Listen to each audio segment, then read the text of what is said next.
시간 하나님이 주신 말씀은 마태복음 24장 30절부터 31절까지입니다. 신약성경 42쪽입니다. 그때에 인자의 징조가 하늘에서 보이겠고 그때에 땅의 모든 족속들이 통곡하며 그들이 인자가 구름을 타고 능력과 큰 영광으로 오는 것을 보리라. 그가 큰 나팔 소리와 함께 천사들을 보내리니 그들이 그의 택하신 자들을 하늘 이 끝에서 저 끝까지 사방에서 모으리라. 아멘. 네, 저희는 계속해서 기독교 에센스라는 주제를 가지고 함께 오후 예배 시간에 말씀을 나누고 있습니다. 에센스라는 말을 계속 듣고 있는데 여러분 본질이라는 의미를 가지고 있거든요. 그렇다 보니까 사실 기초적인 것들을 사실 다루고 있습니다. 그래서 어떤 분들이 설교 시간에 이렇게 들으면서 다 아는 부분이어서 많이 졸리는 부분들이 좀 있으신 것 같아요. 근데 참 놀랍게도 개인적으로 물어보면 하나도 모르신다고 또 이렇게 대답을 하시는 분들이 있으셔서 이게 기초라는 것, 본질이라는 함정에 빠지지 않으셨으면 좋겠어요. 내가 다 들어봤으니까 내가 안다라고 생각하는 것이 아니라 이번 기회를 통하여서 그 기초가 내 것이 될 수 있도록 이 시간을 잘 집중해서 들으면 훨씬 더 여러분들의 신앙생활에 있어서 큰 도움이 될 줄 믿습니다. 네, 오늘은 종말과 재림, 아주 주제가 무거운 주제이기도 한데요, 어떻게 보면 참 중요한 주제라고 볼 수 있습니다. 우리 종말과 재림에 대해서 함께 나누도록 하겠습니다. 여러분, 시작이 반이다 라는 말 들어보신 적 있으십니까? 네, 이게 참 적용될 수 있는 말들이 참 많이 있습니다. 우리 예배도 시작이 반입니다. 이미 거의 끝나가고 있어요, 예배가. 할렐루야. 네, 시작이 반이다. 이 말을 누가 했냐면, 네, 여기 보이시죠? 네, 아리스토텔레스라는 아주 고대 그리스 철학자인 아리스토텔레스가 한 말입니다. 우리가 자주 쓰는 말인데 아리스토텔레스가 했다고 하니까 뭔가 있어 보이잖아요. 네, 이 의미가 무엇이냐면 무슨 일이든지 시작이 어렵지 이미 이 시작을 하면 끝내기는 그리 어렵지 않다라는 의미를 가지고 있습니다. 여기 안에 근데 내포하고 있는 게 뭐예요? 시작이 있으면 뭐가 있다고요? 끝이 있다라는 것입니다. 우리의 삶 속에서도 이러한 것들이 많이 적용이 됩니다. 우리가 태어남이 있으면 죽음이 있습니다. 우리가 학교에 입학을 하게 되면 졸업을 하게 되고요, 회사에 입사를 하게 되면 언젠가는 퇴사를 하게 될 것입니다. 우리의 삶의 거의 모든 것들이 시작이 있다면 끝이 있다라는 것도 우리가 생각할 수 있다라는 것입니다. 그런데 마찬가지로 하나님께서 인오주 천지 만물을 창조하셨죠. 이것을 시작이라고 이야기합니다. 시작. 태초에 이런 시작을 하나님께서 하셨습니다. 그런데 시작하셨다면 분명히 마침표가 있다라는 것도 우리가 생각해야 한다라는 것입니다. 무엇보다도 우리가 이 사실을 부인할 수 없는 것은 성경의 말씀 속에서 예수님께서도 그렇고요, 제자들도 이 종말에 대해서 너무나 많이 그리고 구체적으로 말씀하셨다라는 것입니다. 하지만 이 종말이라는 말을 들으니까 왠지 으스스하고 무섭지만 우리가 다른 의미로 이야기하면 우리 그리스도인들에게는 그 종말이 무엇을 의미하냐면 예수 그리스도께서 다시 이 땅 가운데 오실 그 재림이라는 것을 우리가 생각할 수 있다라는 것입니다. 그렇기 때문에 이 종말이라는 것, 무섭고 두려움으로 우리가 다가갈 수 있지만 우리 믿는 자들에게는 사실 예수 그리스도께서 다시 이 땅에 오는 날, 하나님의 때에 다시 오시는 그 예수 그리스도, 그 날은 바로 우리 그리스도인들의 축제의 날이 될 수 있다라는 것입니다. 근데 반대로 믿음이 없는 자들, 예수 그리스도를 믿지 못하는 자들에게는 그 날은 사실 무서운 심판의 날이 될 것입니다. 극명하게 구분된다라는 것을 우리가 알 수 있습니다. 그렇게 그리스도인들 뿐만이 아니라 세상 모든 사람들에게 있어서 사실 종말이라는 것은 굉장히 관심이 있는 부분입니다. 이러한 관심 때문인지는 몰라도 정말 수시로 자주 이 종말에 대해서 어느 특정 시점을 이야기하는 사람들이, 특별히 휴거라고 이야기하는 것들을 이야기하는 시한부 종말론자들이 자주 나타나는 것들을 볼 수 있습니다. 여러분, 다미선교회라고 혹시 들어보셨는지 모르겠습니다. 다미선교회 이장님이라는 사람이 정확하게 1992년 10월 28일에 세계의 종말이 올 것이고 휴거가 일어날 것이다 라고 주장을 했습니다. 그래서 많은 사람들이 하던 일을 다 때려치고 집안 살림 다 그만두고 같이 모여서, 그 사람들 다미선교회에 모여서 그 휴거의 그날만 기대하고 있었던 그런 일이 있었습니다. 근데 종말이 일어났나요? 네, 우리가 웃는 이유는 이미 한참 전의 일이고 아무런 일도 일어나지 않았기 때문입니다.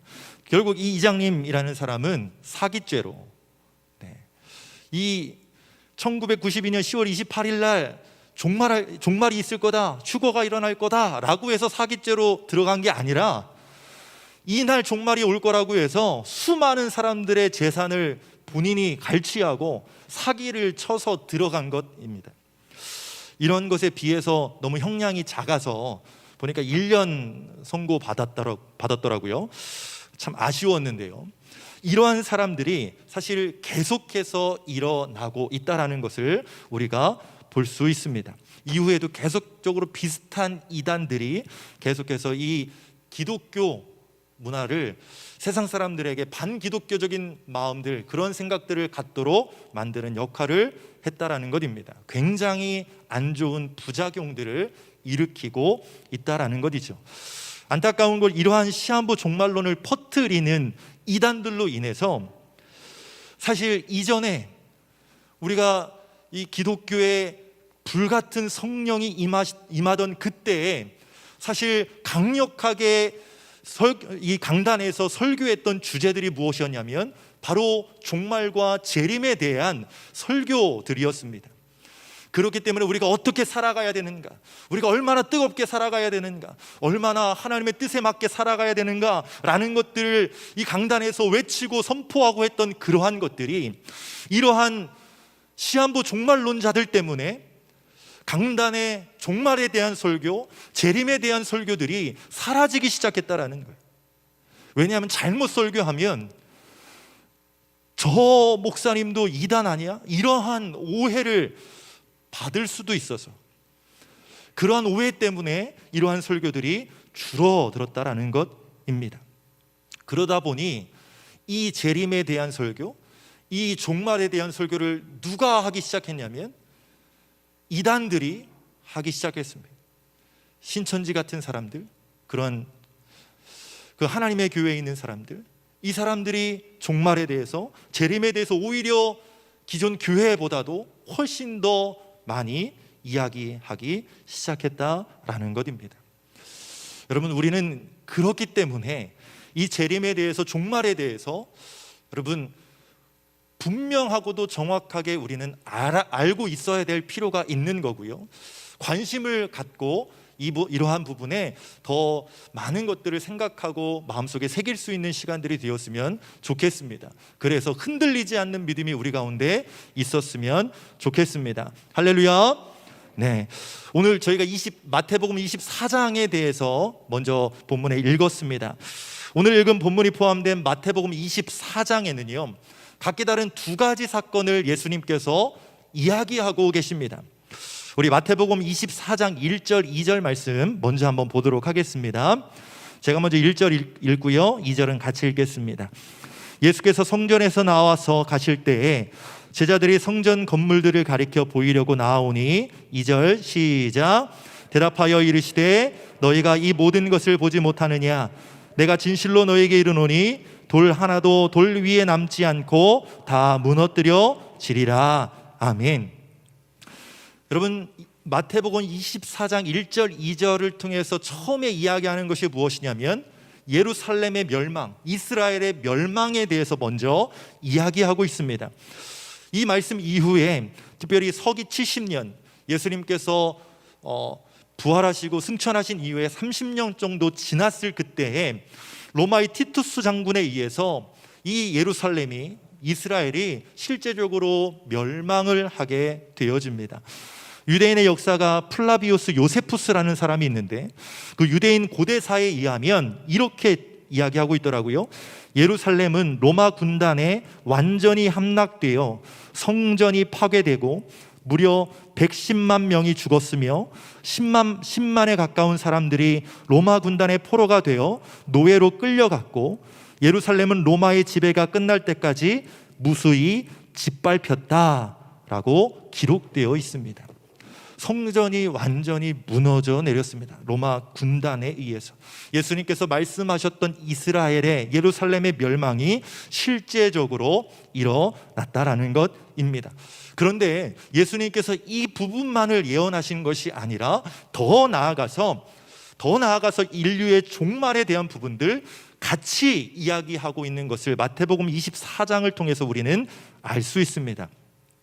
여러분, 유대인들은 오랜 기간 식민지 국가로 다른 나라의 통치를 받아 왔었습니다. 아주 오랜 기간이었습니다.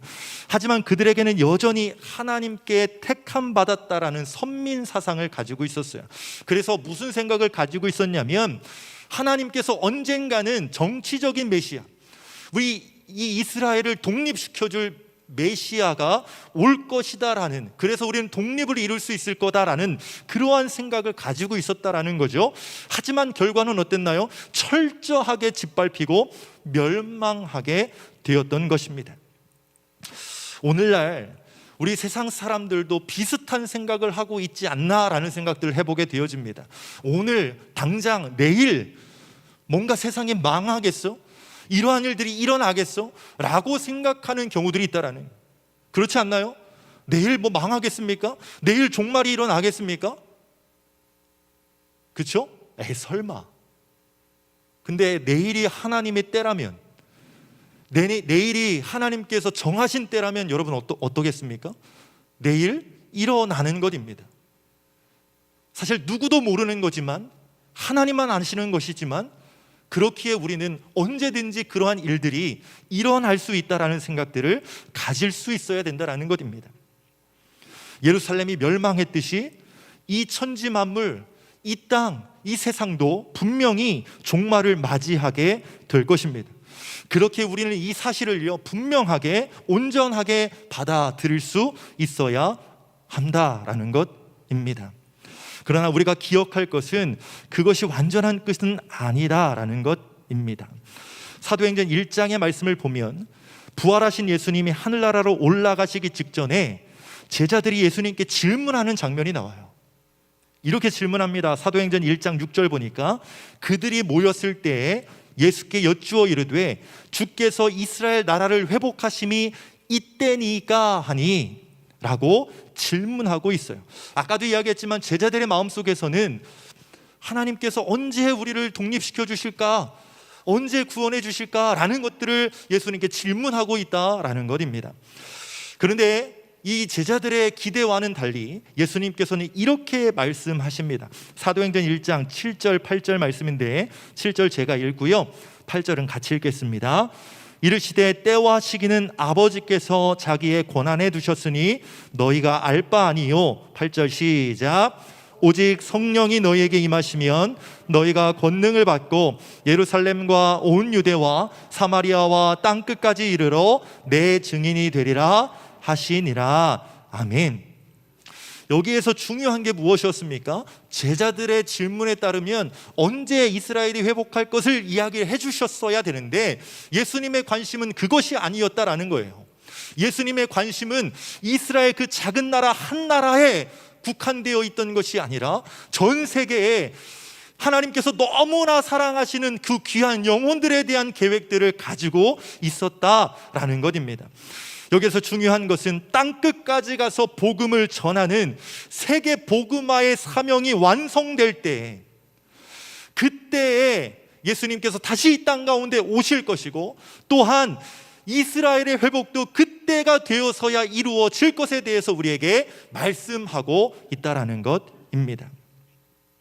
로마서 11장 25절 26절에서도 잘 나타나 있는데요, 제가 한번 읽겠습니다. 형제들아, 너희가 스스로 지혜 있다 하면서 이 신비를 너희가 모르기를 내가 원하지 아니하노니, 이 신비는 이방인의 충만한 수가 들어오기까지 이스라엘의 더러는 우둔하게 된 것이라. 우리 26절 같이 읽겠습니다. 시작. 그리하여 온 이스라엘이 구원을 받으리라 기록된 바, 구원자가 시온에서 오사 야곱에게서 경건하지 않은 것을 돌이키시겠고. 아멘. 이방인의 사도로 부름을 받아서 이방인 선교에 자신의 모든 삶을 내어놓은 사도 바울도 이 사실을 너무나 잘 알고 있었습니다. 이방인의 충만한 수가 들어오면 온 이스라엘이 구원을 받을 것이다 라고 분명하게 밝히고 있습니다. 무엇을 이야기하는 겁니까? 예루살렘이 멸망한 것처럼 이 세상도 분명히 종말을 맞이하게 될 것입니다. 하지만 하나님께서 예루살렘을 다시 회복시키시는 것처럼 이 땅의 종말이 믿음의 사람들에게 있어서 그것이 진정한 멸망이 아니라 하나님의 구원의 약속에 포함된 사람들에게는 그것 자체가 천국의 복음이요 온전한 회복의 말씀임을 우리에게 가르쳐주고 있다라는 것입니다. 우리는 이 땅에서의 믿음을 가지고 살아갑니다. 하지만 그것이 완성되어졌다라고 말하지는 않습니다. 우리의 믿음의 완성은 언제 이루어집니까? 예수님께서 이 땅 가운데 다시 오실 그때, 우리가 온전히 그 하늘나라, 하나님의 나라, 그 천국에 들려 올라갈 그때에 온전히 이루어짐을 우리가 믿으실 수 있기를 간절히 소망합니다. 그런데 이 종말을 이야기하면서 우리가 항상 떠올려야 될 것이 있습니다. 그것은 무엇이냐면 바로 예수님의 십자가입니다. 십자가. 인간적인 눈으로 봤을 때 예수님께서 달리셨던 십자가는 어땠습니까?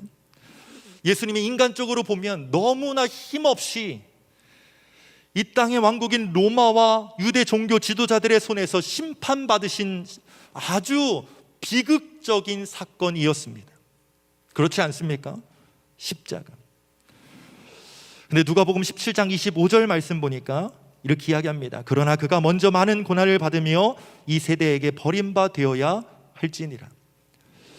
철저하게 버림바 되어지고 철저하게 아무것도 가지지 못한 자로 정말 이 세상에 수많은 사람들의 죄를 짊어지고 가는 어린 양과 같은 모습으로 십자가에 달리신 우리가 예수 그리스도를 보게 되어집니다. 예수님 한 개인으로 보면, 인간적인 눈으로 보면 예수님은 그 십자가를 통하여서 완전히 망하게 된 분이십니다. 그렇지 않습니까? 그분의 나이 33살이었습니다. 아주 젊은 나이셨습니다. 그분이 30세에 공생의 사역을 시작하셨습니다. 뭔가 열매를 맺을 쯤 해서 이러한 비극적인 사건을 맞이하였다라는 것입니다. 사람의 눈에는 참 보잘것없는 모습으로 그렇게 여겨질 수도 있습니다. 그러나 예수님의 십자가 사건과 죽음 이후에는 무엇이 있었습니까? 부활의 영광과 인류 구원의 놀라운 은혜가 기다리고 있었습니다.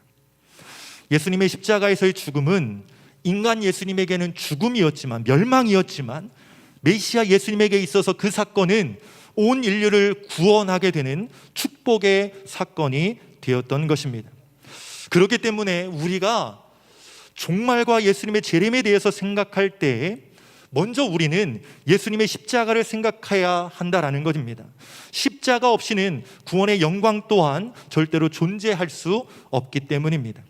재림의 때에 예수님께서는 이 땅에 심판주로 오시게 되어집니다. 그렇다라는 것은 이 땅의 모든 사람들 가운데 주님의 십자가의 그 보혈, 예수 그리스도의 그 십자가의 은혜를 체험하지 못한 사람들에게는 그 재림의 주님을 결코 기쁨으로 맞이할 수 없을 것이다 라는 것입니다. 우리 안에 진정으로 십자가의 보혈의 은혜, 그 보혈의 구원이 우리 가운데 있어야지만 예수님께서 다시 이 땅 가운데 오실 때에 참 기쁨과 감격스러운 그 마음을 가지고 예수님을 기대하고 맞이할 수 있다라는 것입니다. 이 자리에 계신 여러분들은 그 십자가의 은혜로 말미암아 구원받은 자이십니까? 여러분들에게 그 구원의 확신이 있으신가요? 그 구원의 확신 가지고 예수 그리스도께서 다시 오실 그날을 기대하며 살아가고 있으신가요? 여러분, 우리 안에 진정으로 십자가의 구원의 은혜가 있다면 예수 그리스도께서 다시 이 땅 가운데 오실 그때를 기대하며 살아가는 것이 우리들의 온전한 모습임을 우리가 기억할 수 있기를 간절히 소망합니다. 성경에 보면 마라나타, 주 예수여 오시옵소서, 이렇게 고백하고 있는 믿음의 사람들의 모습을 보게 되어집니다. 우리는 그렇게 주님을 기대하고 있는가? 다시 한번 오늘 이 시간을 통하여서 우리가 한번 우리의 마음을 한번 되짚어 볼 수 있기를 간절히 소망합니다. 우리가 믿음으로 구원받았다라고 이야기하지만 예수님 오시는 것은 아직은 아니라고, 아직은 오지 않으셨으면 좋겠다고 생각하고 살아가고 있지는 않습니까? 여전히 이 땅이 좋사오니, 이 땅에서 누리고 있는 것이 너무나 많사오니 주여 더디 오시옵소서, 이런 마음으로 살아가고 있다면 다시 우리의 마음을 점검해 보실 수 있기를 간절히 소망합니다. 우리의 믿음이 진정한 믿음인가? 우리의 믿음이 십자가 안에서 온전히 그 보혈의 은혜로 구원받은 자의 믿음인가를 다시 한번 생각해 보는 시간 되기를 간절히 소망합니다.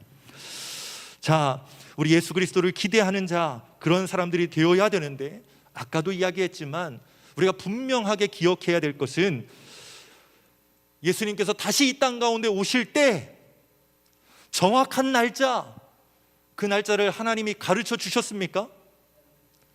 가르쳐 주셨나요? 그러면 공개적으로 가르쳐 주진 않았지만 뭔가 특별한 사람에게는 좀 가르쳐 주지 않았을까요? 어떤 특별한 사람이요, 뭔가 신실한 믿음을 갖고 있는 사람, 아니면 이 땅에서 아주 놀라운 사역들을, 목회 사역들을 감당하고 있는 사람들에게는 조금이라도 귀뜸해 주지 않으셨을까? 맞습니까? 예, 감사합니다. 여긴 건강한 믿음을 갖고 계신 분들이 많이 계신 것 같아요. 마태복음 24장 36절 보니까요, 이렇게 이야기합니다. 그러나 그날과 그때는 아무도 모르나니 하늘의 천사들도 아들도 모르고 오직 아버지만 아시느니라. 아멘. 이건 분명하게 말씀하신 바입니다. 어느 누구에도 그 날짜를 가르쳐 주시지 않으셨다라고 우리에게 말씀하셨습니다.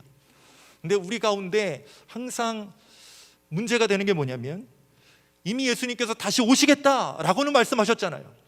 다시 오시겠다 말씀하신 지 몇 년이 지났습니까? 2000년이 지났습니다. 2000년이. 그러다 보니까 사람들이 점점 헷갈려지는 것입니다. 어느 한편은 안 오시는 거 아니야? 2000년이나 지났는데 한 2000년 더 있으셔야, 한 4000년 정도 돼야 그때 오시는 거 아니야? 라는 부류가 있고요. 또 어떤 부류는 본인들이 이제 여러 가지 이제 상황들을 종합해서 이때일 거다라고 이야기하는 사람들이 생겨났다라는 것입니다. 여러분, 오시지 않는 것도 아니고 어느 특정한 날 누구에게 가르쳐 주셔서 오시는 것도 아닙니다. 예수님께서 이 땅 가운데 오시는 타이밍은 아무도 모르지만 부시불식간에 우리에게 오실 것입니다.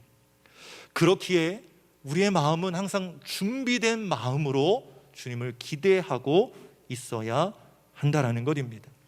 준비된 자만이 준비된 자만이 주님 오실 그때에 주님을 온전히 맞이할 수 있다라는 것입니다. 어떤 준비? 마음의 준비. 내일 오시더라도, 아니 지금 당장 오시더라도, 아니 일주일 뒤에, 한 달 뒤에, 1년 뒤에, 10년, 20년 뒤에 오시더라도, 우리가 언제 오시더라도 그때 우리가 알 수는 없지만 언제 오시더라도 주님 저는 괜찮습니다. 언제 오시더라도 저는 할렐루야 기쁨으로 주님 맞이하겠습니다. 이런 마음이 우리 가운데 있어야 될 것입니다. 하지만 때는 말씀하시지 않았지만 예수님께서 보시니까 징조가 있다라고 이야기하시더라고요. 징조가 있다라고 우리에게 가르쳐주고 있습니다. 첫 번째, 여러 재난들이 있다고 이야기합니다. 전쟁, 기근, 지진. 마태복음 24장 7절 8절 말씀 보니까 민족이 민족을, 나라가 나라를 대적하여 일어나겠고 곳곳에 기근과 지진이 있으리니 이 모든 것은 재난의 시작이니라 라고 말씀하고 있습니다. 재림의 첫 번째 징조가 뭐라고요?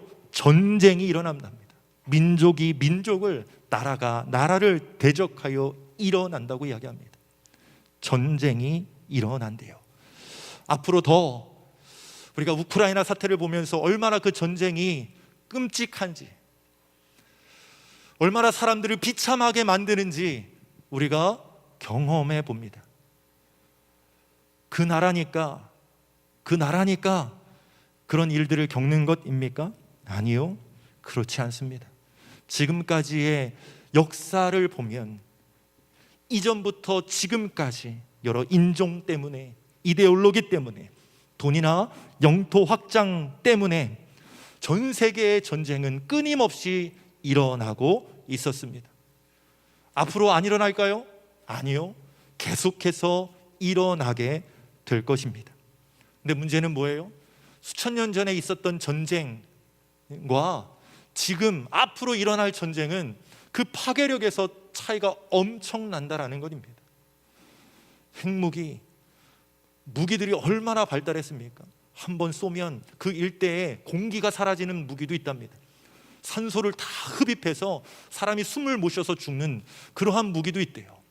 살상무기, 화학무기도 있고요. 언제 죽는지도 모르고 죽는 경우들도 생긴다라고 이야기합니다. 이런 끔찍한 일들이 앞으로도 일어난대요.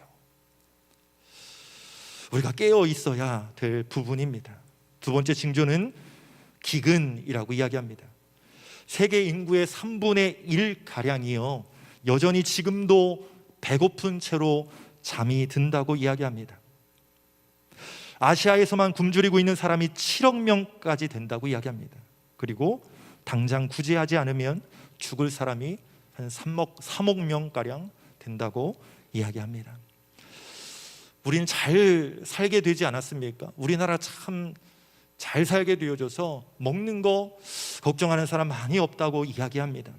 그런데 이상하게도 기근의 피해자들은 전 세계적으로 보면 점점 더 늘어나고 확산되고 있다라는 것이죠.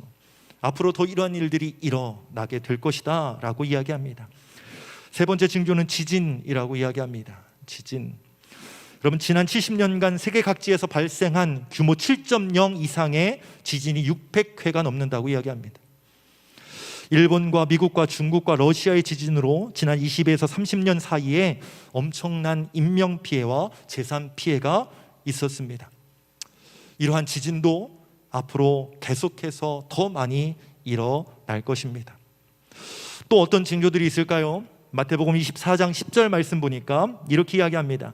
그때 많은 사람이 실족하게 되어 서로 잡아주고 서로 미워하겠으며, 사람과 사람 사이에 관계들이 붕괴되고 깨어지는 그러한 일들이 많이 늘어날 것이다라고 이야기합니다.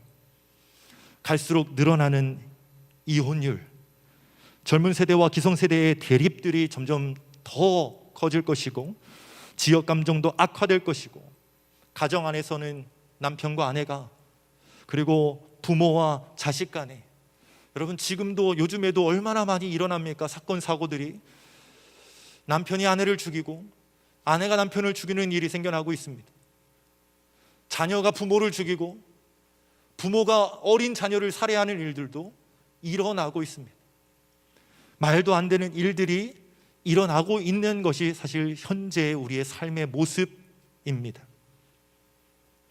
이러한 것들을 재림의 징조라고 성경은 이야기하고 있습니다. 마태복음 24장 12절에서는 불법이 성함으로 많은 사람의 사랑이 식어지리라 라고 말하고 있습니다. 점점 사람들은 하나님의 법을 무시하게 될 것입니다.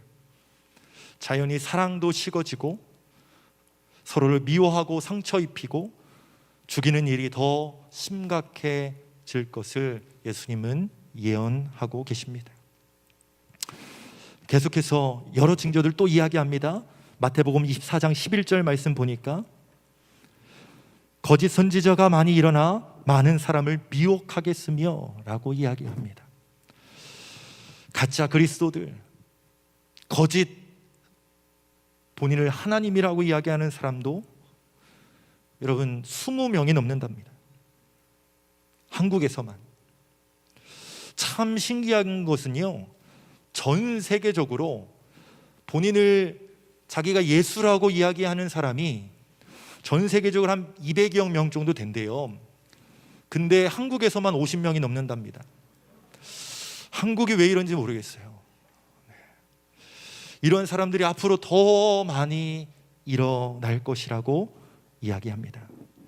세상이 불안하고 위험해질수록 사람들은 절대자를 찾게 됩니다. 뭔가 이 문제에 대해서 시원하게, 속 시원하게 이야기해 줄 사람, 해결해 줄 사람을 찾습니다. 그런데 사단이 이러한 인간의 심리를 파고들어서 이것에 이러한 것들을 교묘하게 이용하여서 미혹하게 되어지는 것이죠. 아까도 이야기했지만 시한부 종말론 이단들은 교회 안 다니는 사람 사실 관심 많이 없습니다.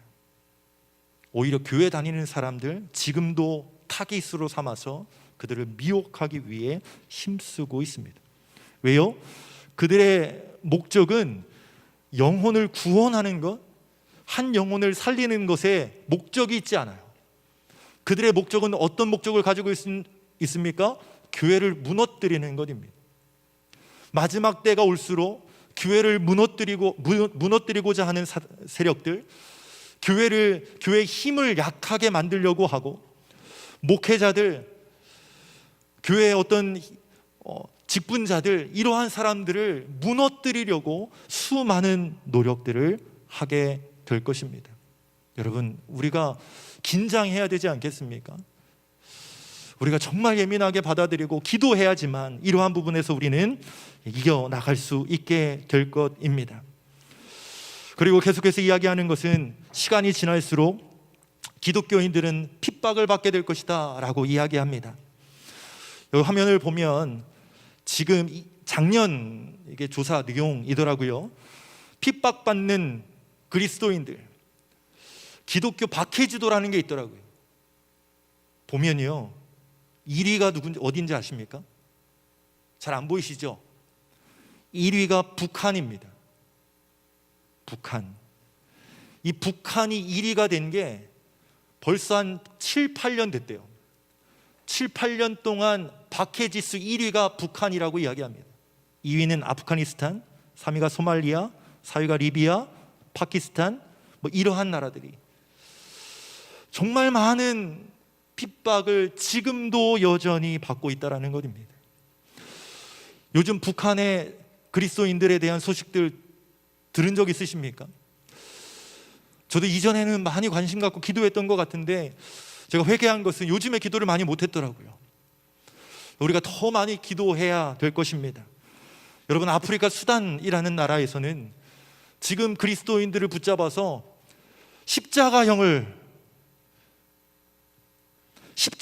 처형한다고 이야기합니다. 지금이요. 이전이 아니라 지금 시대에도 그렇게 믿는 자들을 죽이고 있는 실정에 있습니다. 인도네시아는 인도네시아뿐만 아니라 이슬람 그 정권 안에 있는 그런 나라들은 여전히 기독교인들을 죽이고 때리고 이러한 상황들이 계속되어지고 있습니다.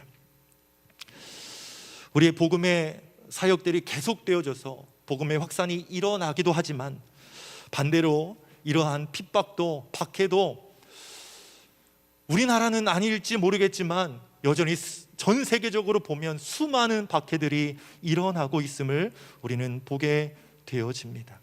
그런데 더 문제는 이 땅에 살아가고 있는 그리스도인들 가운데 영적인 무지로 인하여서 그러한 것들을, 그러한 실제적인 것들을 보지 못하는 그러한 사람들이 많아지고 있다라는 것입니다. 가장 큰 위기는 무엇이냐?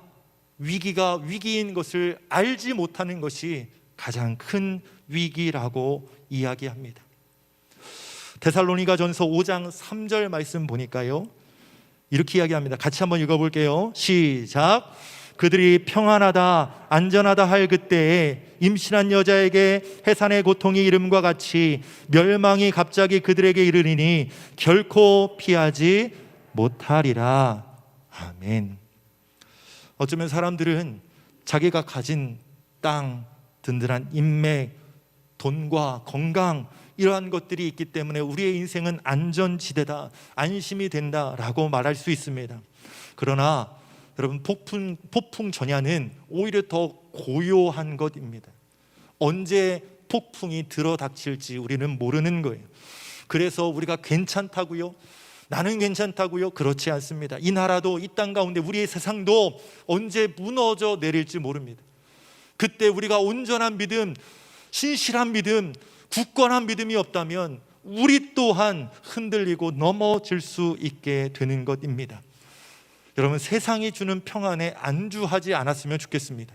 하나님이 주시는 성령의 은혜를 기대하고 구하고 정말 오늘도 내일도 믿음의 경주들을 열심히 달려나갈 수 있는 우리 모두 되어질 수 있기를 간절히 소망합니다.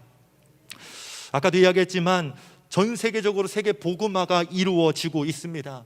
여러분, 오늘날 인터넷도 발달하고요, 여러 가지 소통할 수 있는 것들이 많아지다 보니까 여러 가지 방법으로 복음을 전하고 있습니다. 방송으로도 영상으로도 보내고요. 그래서 많은 사람들이 그것을 통해서 예수님을 믿게 되는 경우들도 많이 있다라고 이야기합니다. 이러한 어려운 시대이지만 우리가 더 힘쓰고 전도하고, 여러분, 부흥을 위하여서 우리가 기도하고 나아가야 될 것은 놀라운 부흥의 역사들이 어렵지만 말세를 살아가고 있는 지금의 시대이지만 여전히 일어나고 있다는 것입니다. 여전히 아직도 구원받지 못한 영혼들 너무나 많이 있고요, 그들에게 필요한 것이 바로 믿음의 사람들이 다가가서 그들에게 복음을 전하는 것입니다. 그 일에 우리를 부르셨음을 우리가 기억할 수 있기를 간절히 소망합니다. 여러분, 재림을 준비하는 자의 삶의 자세, 우리가 어떤 모습으로 살아가야 되는가 우리가 한번 생각해 볼 수 있기를 간절히 소망합니다. 첫 번째, 우리는 단순한 삶을 살아야 될 것입니다. 단순하다라는 건 무엇입니까? 많은 것을 손에 잡고 있지 않는 것입니다. 내 안에 뭔가 치렁치렁 뭔가 많은 것들을 달고 있지 않은 것입니다. 요한일서 2장 15절 말씀 보니까요, 이렇게 이야기합니다. 요한일서 2장 15절입니다. 이 세상이나 세상에 있는 것들을 사랑하지 말라. 누구든지 세상을 사랑하면 아버지의 사랑이 그 안에 있지 아니하니. 세상의 것에 집착하지 말라는 것입니다. 주님이 다시 오실 그날을 기다리며 살아가는 것, 그것이 우리가 살아가는 모습이다라는 것입니다. 그럼 다 없어도 된다고요? 그게 아니라요. 돈이 필요하지요. 집도 필요하지요. 우리가 필요한 것이 필요하지 않다라는 이야기를 하고 있는 것이 아니라, 이것은 내 거, 이건 꼭 붙잡고 있어야지, 정말로 이거 아니면 날 살 수 없어, 이렇게 살아가지 말라는 것입니다. 있어도 그만, 없어도 그만. 우리가 꼭 붙들어야 될 것은 그러한 것이 아니라 하나님의 말씀이요, 하나님 믿음이요, 하나님 그 손을 붙잡고 나아갈 수 있는 믿음의 사람들 우리가 될 수 있어야 된다라는 것입니다. 그래서 세상의 것에 너무 심취하지 않으시기를 간절히 소망합니다. 우리가 취미생활 많이 하지만 그 취미생활 때문에 믿음의 삶까지도 지장받는 모습들이 있다면 그 취미는 버리셔야 됩니다. 뭐 낚시, 뭐 축구, 뭐 볼링, 골프, 여러 가지 취미 생활들이 있으시죠? 등산, 또 뭐 있습니까? 여러 가지 것들 여러분 하는 것들 있잖아요. 네, 없나요? 네, 여러분의 취미는 교회 오고 예배드리고 전도하고, 할렐루야. 네, 아멘 다 하셨습니다. 네, 그것이 우리의 취미 되었으면 좋겠고요. 취미생활 하지 말라는 게 아니라, 아시죠? 그 취미 때문에 우리의 믿음에 지장이 생기면 그것이 하나님께서 기뻐하실 일이겠습니까? 그렇지 않다라는 것이지요. 지나치게 우리 자기중심적인 어떤 쾌락에 빠져 있는 분들이 있다면 빨리 그것에서 돌이키시기를 간절히 소망합니다. 두 번째는 경건한 삶을 살아가는 것입니다. 마지막 날이 가까워질수록 세상은 더 악해질 것이고요, 더 음란해지고 쾌락에 빠질 것이고요, 그 폭력적이게 될 것입니다. 타락한 세상 속에서 살다 보니까 그렇게 사는 사람이 정상 같고요, 그렇지 않은 사람들이 비정상적으로 보일 때가 있습니다. 그런데 여러분, 만약에 그것이 비정상이라면 우리는 비정상으로 살아가야 되는 것입니다. 세상의 유혹에 우리가 흔들리지 않기를 간절히 소망합니다. 가정을 더욱 돌아보셔야 되고요, 돌보셔야 되고, 남편과 아내는 서로를 사랑해야 하는 것이 마땅한 것입니다.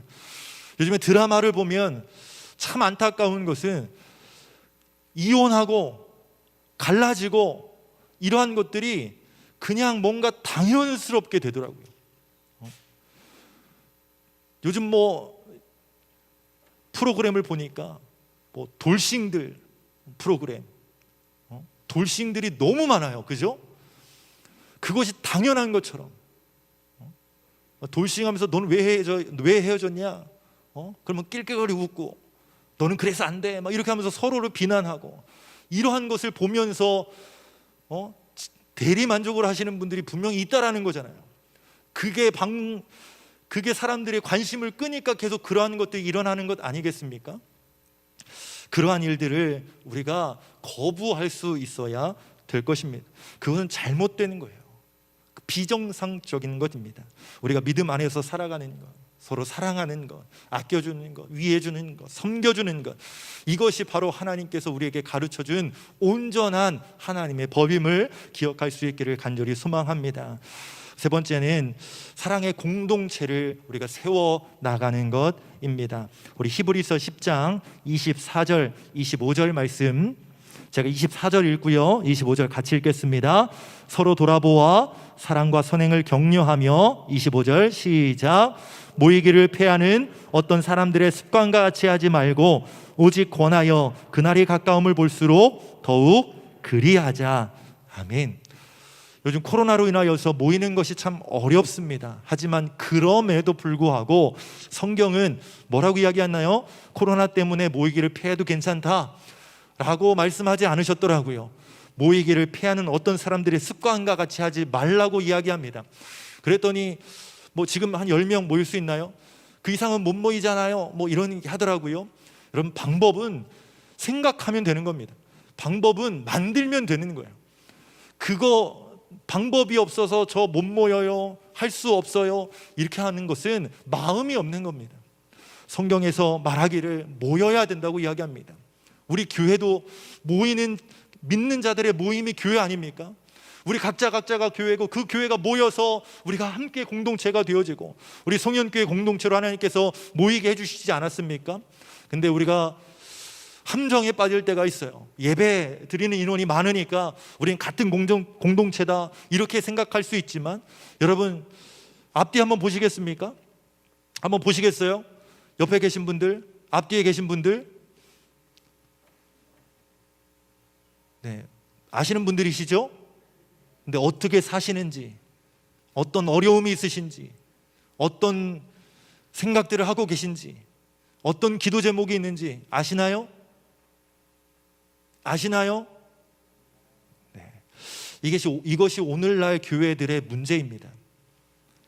우리가 한 교회, 큰 교회, 뭐 메가처치 이렇게 이야기하는 교회들이 있습니다. 수만 명 모이는 교회. 그게 한 교회인가? 실제적으로 하나님의 관점에서는 한 교회다라고 말하기가 쉽지 않습니다. 교회는 서로가 서로를 돌아보아 함께 기도해주고 손잡아주고 위해주고 힘이 되어주는 것이 공동체입니다. 우리 안에 얼마나 많은 공동체들이 있습니까? 그 공동체가 온전히 세워져 있나요? 여러분, 그 공동체에 함께 포함되어 있으신가요?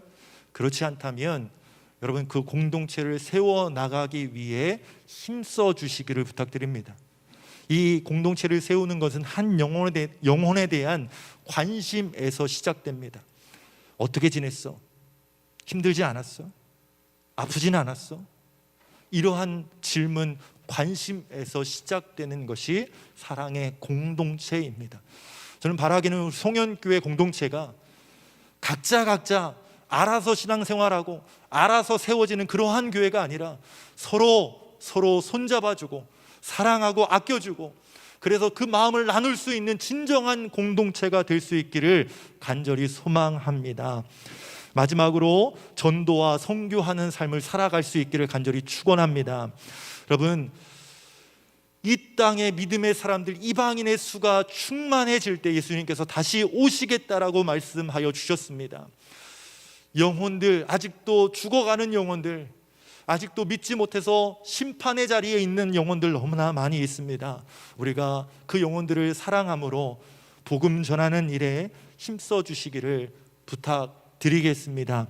여러분, 물이 바다 덮음같이라는 찬양을 보면 가사에 이런 가사가 있습니다. 세상 모든 민족이 구원을 얻기까지 쉬지 않으시는 하나님, 주의 심장 가지고 우리 이제 일어나 주 따르게 하소서. 2절 보면 세상 모든 육체가 주의 영광 보도록 우리를 부르시는 하나님, 주의 손과 발 되어 세상을 치유하며 주 섬기게 하소서. 할렐루야. 주님 따르시기를 원하십니까? 주님 섬기시기를 원하십니까?